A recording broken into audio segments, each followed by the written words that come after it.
Functions of central bank पे question आने के चांसेस बहुत ज्यादा हैं। कमर्शियल बैंक के फंक्शंस हमारे कोर्स में नहीं है 12th के, बट एक मोस्ट इंपॉर्टेंट फंक्शन जो कमर्शियल बैंक का है, प्रोसेस ऑफ क्रेडिट क्रिएशन, वो है। बाकी सारे फंक्शंस नहीं है। बाकी सारे क्या function? Accepting checkable deposits, locker facility देना, ग्रांटिंग लोन्स, ये सब हमारे कोर्स में फंक्शंस ऑफ कमर्शियल बैंक नहीं। फंक्शंस ऑफ सेंट्रल बैंक बहुत बहुत बहुत इंपॉर्टेंट है, ध्यान से देखना। फंक्शंस ऑफ सेंट्रल बैंक, पहले तो हमें ये पता होना चाहिए, RBI was established in April on April 1, 1935 under the Reserve Bank of India Act. पहले एक्ट पास हुई थी 1934 में, आरबीआई बना था 1935 में। Functions of central bank: currency authority, banker to the government, bankers bank and supervisor, controller of money supply. Knowledge point of view से रह गया अब ये, बहुत ज्यादा इंपॉर्टेंट है। मोस्ट इंपॉर्टेंट फंक्शन था जो कोविड ने डिलीट करवा दिया, बट पढ़ेंगे।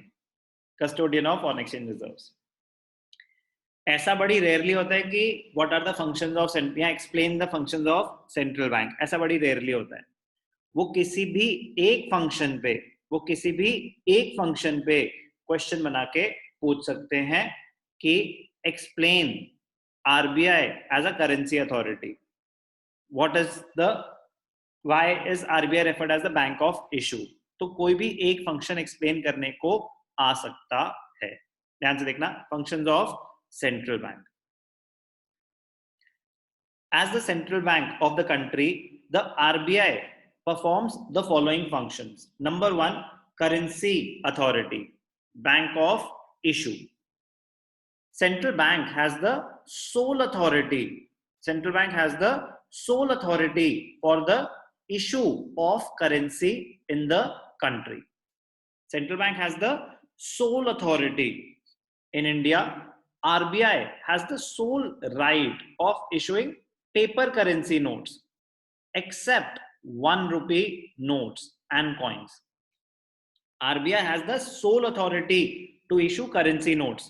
Coins सारे के सारे government, 1 rupee government, ministry of finance के अंडर ये सब आता है। बाकी सारे notes RBI has the soul authority. But कब छापती होगी RBI note?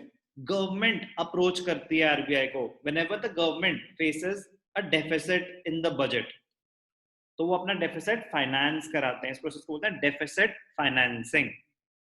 The government approaches RBI कि भैया शॉर्टफॉल हो रहा है, we are in need of money, deficit है बजट में, हमें पैसों की जरूरत है। All the currency issued by central bank is its monetary liability. Monetary liability मतलब central bank has to ensure कि उसकी acceptability बनी रहे, कोई रिफ्यूज नहीं करे उस चीज को, सेंट्रल बैंक रिस्पॉन्सिबिलिटी लेगा वो। Central bank is obliged to back the currency with assets.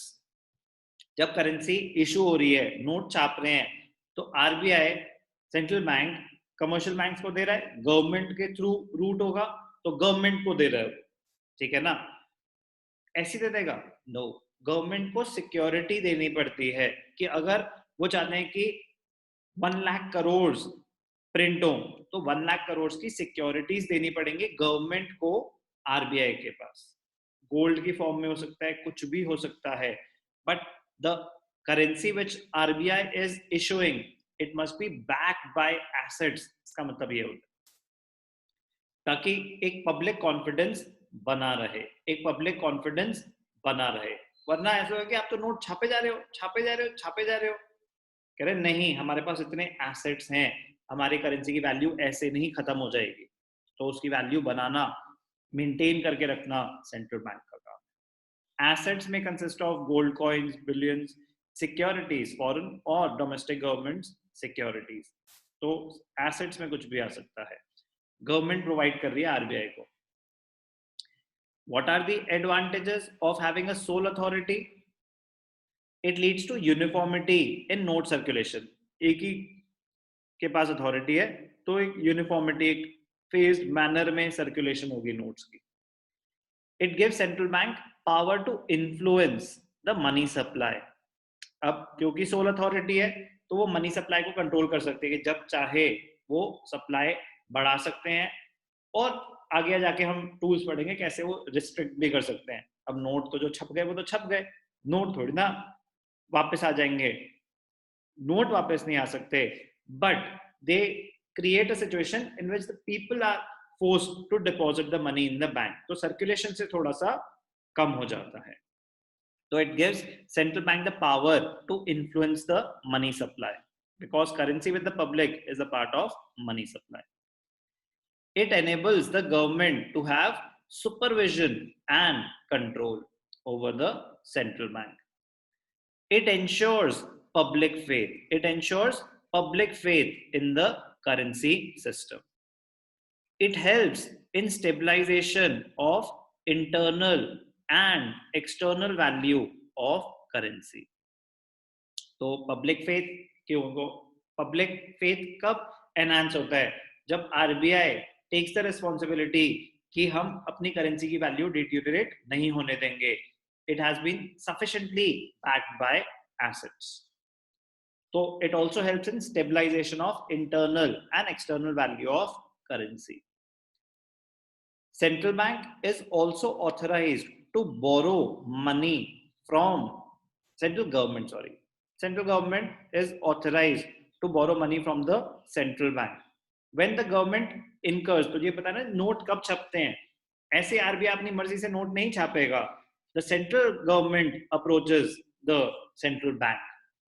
So when the government incurs a deficit in its budget, it borrows from central bank by selling its treasury bills. तो वो bills वहां पे दे देते हैं government RBI को.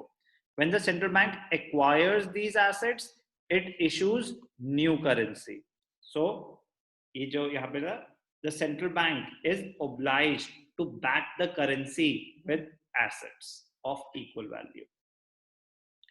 This is known as monetizing the government's debt or deficit financing. Monetizing the government's debt or deficit financing.